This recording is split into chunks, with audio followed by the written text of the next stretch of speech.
సమాధానం లేదు, తృప్తి లేదు. ఎందుకంటే ఒక పేదవాడి చేతిలో గెలిచినా నాకు తృప్తి ఉండేది,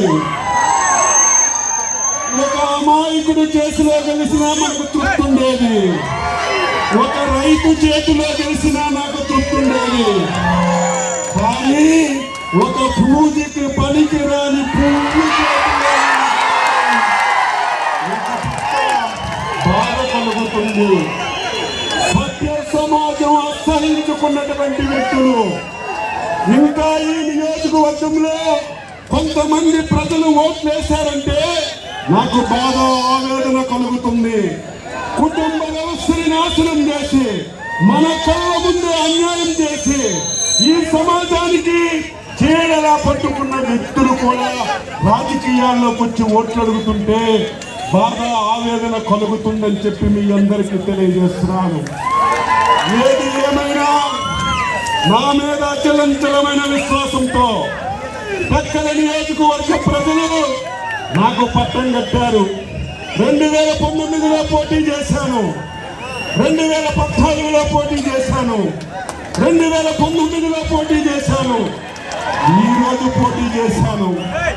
ఎప్పుడు పోటీ చేసినా మధ్యాహ్నం 2 గంటల వరకు టెన్షన్ గా మనకి. కానీ ఈసారి మొదటి రౌండ్ నుంచే ప్రభంజనం నందిగా మండలం సుమారుగా 4000 ఓట్ల మెజారిటీ ఇచ్చి సృష్టించింది. టెక్కల మండలం 8000 మెజారిటీ ఇచ్చింది. అందులో టెక్కలి గ్రామ పంచాయతీ 5000 ఓట్ల మెజారిటీ ఇచ్చి నా మీద ఒక నమ్మకాన్ని, విశ్వాసాన్ని ఉంచారు. మీ నమ్మకాన్ని వమ్ము చేయను. టెక్కలి పట్టణాన్ని శ్రీకాకుళం జిల్లా కేంద్రం కంటే అభివృద్ధి చేస్తాను.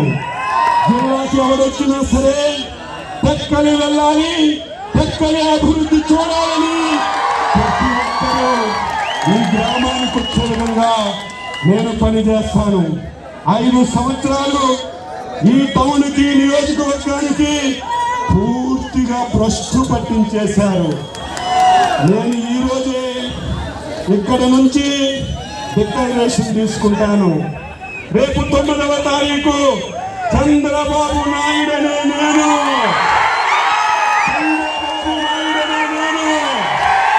ఈ రాష్ట్రానికి ముఖ్యమంత్రిగా బాధ్యతలు తీసుకొని మళ్ళీ ఈ రాష్ట్రంలో రామరాజ్యాన్ని తీసుకొచ్చే కార్యక్రమం ఉంది.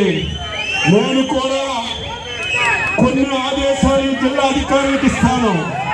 మళ్ళీ 9వ తారీఖు తర్వాత మీ అందరి అభిమానంతో, మీ అందరి ఆశీర్వాదంతో నేను ఎమ్మెల్యేగా కలిసి ఈరోజు విజయవాడ వెళ్తున్నాను. మళ్ళీ 10వ తారీఖున మీ అచ్చెన్నాయుడు ఏ స్థాయిలో వస్తారో అవసరం లేదు.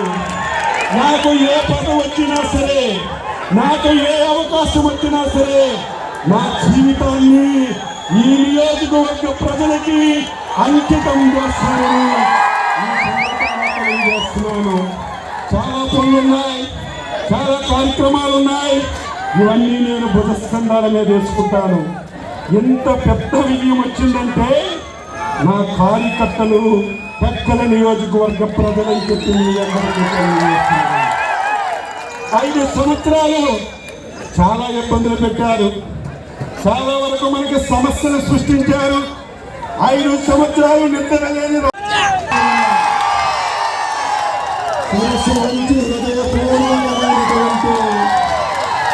నమస్కారాలు, అభినందనలు తెలియజేస్తున్నాను. 5 సంవత్సరాలు ఒక రాక్షసుడి కబంధ హస్తాల్లో ఆంధ్రప్రదేశ్ రాష్ట్రం నలిగిపోయిన విషయాన్ని మీ అందరికీ తెలియజేస్తున్నాను.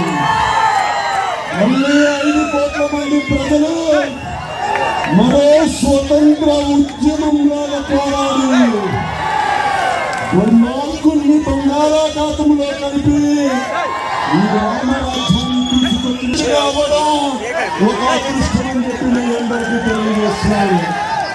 ఎన్టీ రామారావు గారికి 40,000 మెజార్టీతో ఈ టెక్కల ప్రజలు గెలిపించారు.